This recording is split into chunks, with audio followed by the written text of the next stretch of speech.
नमस्कार मित्रांनो, स्वागत आहे तुमचं एक महत्त्वपूर्ण माहितीपूर्ण व्हिडिओमध्ये। आज आपण महाराष्ट्रातील उपमुख्यमंत्री देवेंद्र फडणवीस यांनी त्यांच्या अधिकृत ट्विटर हँडलवर जाहीर केलेल्या नवीन घोषणेबद्दल जाणून घेणार आहोत।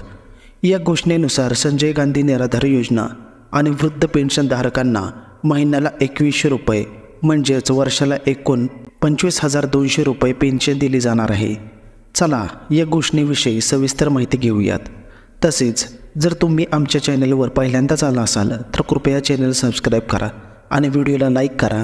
आम्ही तुम्हाला वेळोवेळी सर्वात महत्त्वपूर्ण आणि जलद माहिती देतच असतो। आता व्हिडिओ सुरू करूया। महाराष्ट्राचे उपमुख्यमंत्री देवेंद्र फडणवीस यांनी आपल्या ट्विटरवर म्हटले आहे, वृद्ध पेन्शनधारकांचा सन्मान महिन्याला 2100 रुपये म्हणजेच वर्षाला 25,200 रुपयांचा आधार, ज्येष्ठ नागरिकांसाठी प्राधान्य धोरण, आधार सक्षम सेवा तसेच शासकीय रुग्णालयांमध्ये स्वतंत्र ओपीडी। येत्या 23 नोव्हेंबरपर्यंत महाराष्ट्रात आचारसंहिता चालू राहील आणि त्यानंतर निवडणुकीत महायुती सरकार निवडून आल्यास या सर्व योजनांचा लाभ नागरिकांना मिळेल।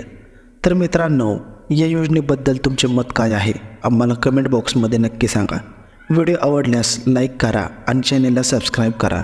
आम्ही तुम्हाला नवीन अपडेट्स आणतच राहतो, त्यामुळे लगेचच सबस्क्राईब करा। तर भेटूया पुढच्या व्हिडिओमध्ये। तोपर्यंत जय हिंद, जय महाराष्ट्र।